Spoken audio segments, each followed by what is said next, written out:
ഞാൻ നിങ്ങൾക്കൊരു കഥ പറഞ്ഞു തരട്ടെ. ഈ കഥ എന്ന് പറഞ്ഞു കഴിഞ്ഞിട്ടുണ്ടെങ്കിൽ ഒരു കാളവണ്ടിക്കാരൻ്റെയും ആ കാളവണ്ടിക്കാരൻ്റെ കൂടെയുള്ളൊരു നായയുടെയും കഥയാണ്. നായ എന്ന് വെച്ചാൽ മനസ്സിലായി എന്നാന്നുള്ളത്? എന്താ അത്? ആ പട്ടി. Okay, dog. ഈ കാളവണ്ടി എന്തിനാ യൂസ് ചെയ്യണമെന്നറിയോ? സാധാരണഗതിയിൽ പണ്ട് കാലത്തൊക്കെ ഒരു സ്ഥലത്ത് നിന്ന് ഒരാളെ ട്രാവൽ ചെയ്യിപ്പിക്കാൻ.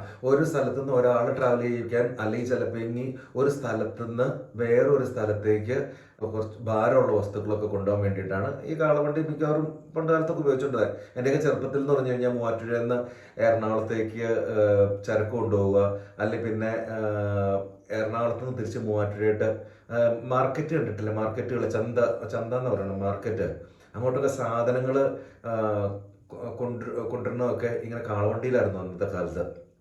അപ്പം ആ കാളവണ്ടി എങ്ങനെയാ ഒരു സ്ഥലത്തു നിന്ന് ഒരു സ്ഥലത്തേക്ക് പോകണം? അതിനകത്ത് മിക്കവാറും ഒന്നല്ലെങ്കിൽ രണ്ട് കാളകൾ കാണും, ശരിയല്ലേ? കാള എന്ന് വെച്ചാൽ എന്താ?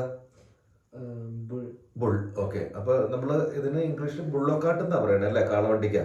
അപ്പോൾ ഈ കാളവണ്ടി ഇങ്ങനെ ഒരു സ്ഥലത്തു നിന്ന് മറ്റേ സ്ഥലത്തേക്ക് പോകുമ്പോൾ അതിൻ്റെ കൂടെ മിക്കവാറും ഈ കാളവണ്ടിക്കാരൻ്റെ കൂടെ ഒരു പട്ടി കൂടെ പോകാറുണ്ടായിരുന്നു.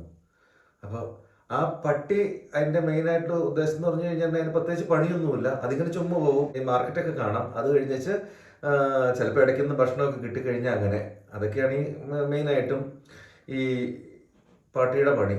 അപ്പോൾ ഈ നായയുടെ പണി അല്ലേ ഡോഗിൻ്റെ പണി അതാ. ചില ദിവസങ്ങളിലൊക്കെ എന്നാ സംഭവിക്കണമെന്ന് പറഞ്ഞാൽ ഭയങ്കര വെയിലായിരിക്കും.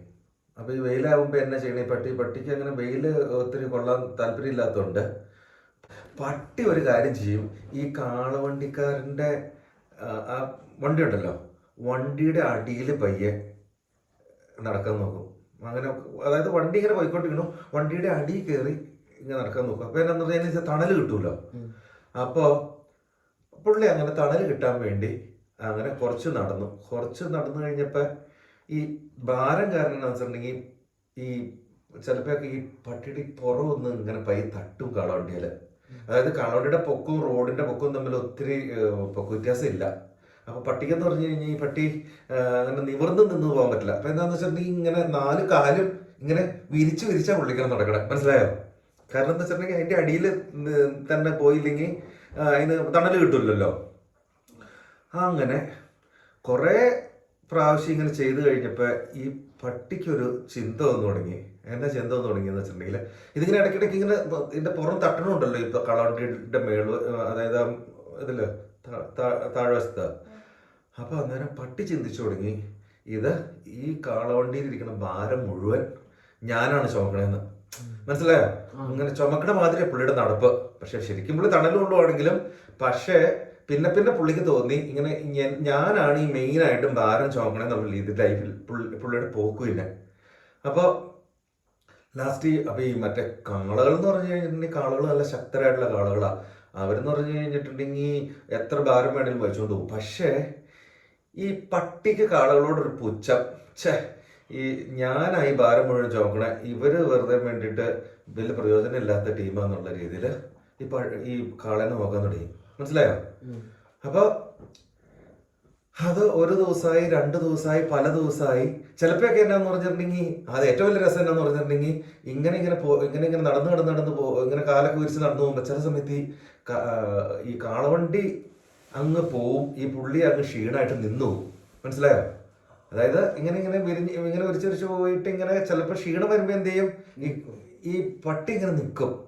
പക്ഷെ കാളവണ്ടി അത് അതിന്റെ സാധാരണ സ്പീഡിൽ അതങ്ങനെ പോയിക്കൊണ്ടിരിക്കും. കാരണം എത്രയൊക്കെ ഈ പട്ടി അഹങ്കാരം പിടിച്ചാലും കാള ശാന്തമായിട്ട് പോകേണ്ട രീതിയിൽ തന്നെ പോയിക്കൊണ്ടിരിക്കുക, കേട്ടോ. അപ്പൊ കുറച്ചു നേരം നോക്കി കഴിയുമ്പോണ്ടതേ കാളവണ്ടിയെ കാണുന്നില്ല. അപ്പൊ പുള്ളി കുത്തിപ്പിടിച്ചോടി പിന്നെ കാളവണ്ടിയുടെ അടി കയറും. എന്നിട്ട് ഈ പരിപാടി തന്നെയാണ്. മനസ്സിലായോ? അപ്പോൾ അങ്ങനെയായി ഈ കാളവണ്ടിക്കാരൻ ഈ സംഭവം മനസ്സിലായി തുടങ്ങി. അതായത് ഇങ്ങനെ ഒരു അഹങ്കാരിയായിട്ട് പട്ടി തുടങ്ങണേന്നുള്ളത്. കാരണം എന്ന് പറഞ്ഞാൽ ഭയങ്കര പുച്ഛ ഈ കാളകളോടൊക്കെ. ചില സമയത്തൊക്കെ ഈ പട്ടി ഓടി വന്നേച്ച് പിന്നെ ഇതിന്റെ അടിയിൽ ചെന്ന് നിന്നേച്ച് കാളകളോടൊക്കെ പറയും, ഞാൻ കുറച്ച് നേരം ഒന്ന് മാറി എന്നേ ഉള്ളൂ, അപ്പോഴത്തേക്കും മൊത്തത്തിൽ വണ്ടിയുടെ സ്പീഡും കുറഞ്ഞു, ആകപ്പാടെ പ്രശ്നമായി, ഞാൻ പിന്നെ വന്നൊന്ന് താങ്ങിയതുകൊണ്ടാണ് പിന്നെ ഇത് ഓടി തുടങ്ങിയെന്നുള്ള രീതിയിൽ ഭയങ്കര ഒരു പ്രൗഡ് ഫീലിംഗ് ആണ് ഈ പട്ടിക്ക്.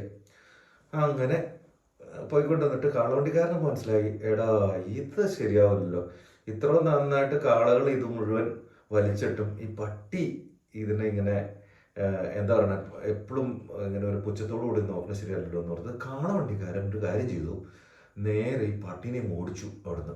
മനസ്സിലായോ? പട്ടീനെ ഓടിച്ചു വിട്ടു. ഇനി ഇവിടെ വരണ്ടെന്ന് ഇത് ഓടിച്ചു വിട്ടു.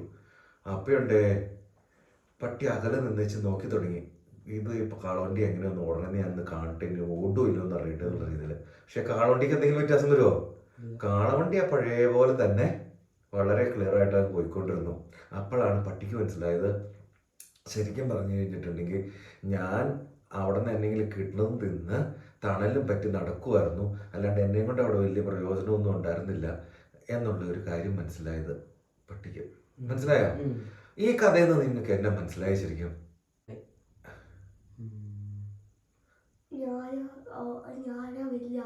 ആ ആ ഞാനാ വലിയ ആള്,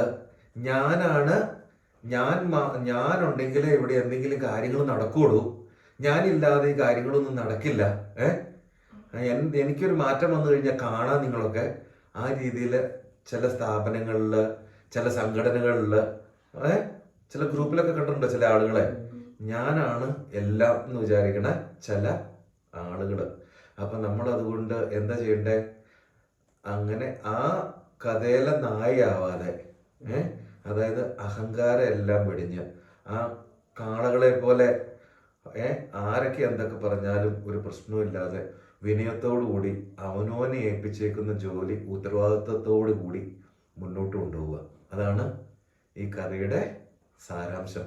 ഇഷ്ടപ്പെട്ടോ? അടിപൊളി. ഓക്കെ.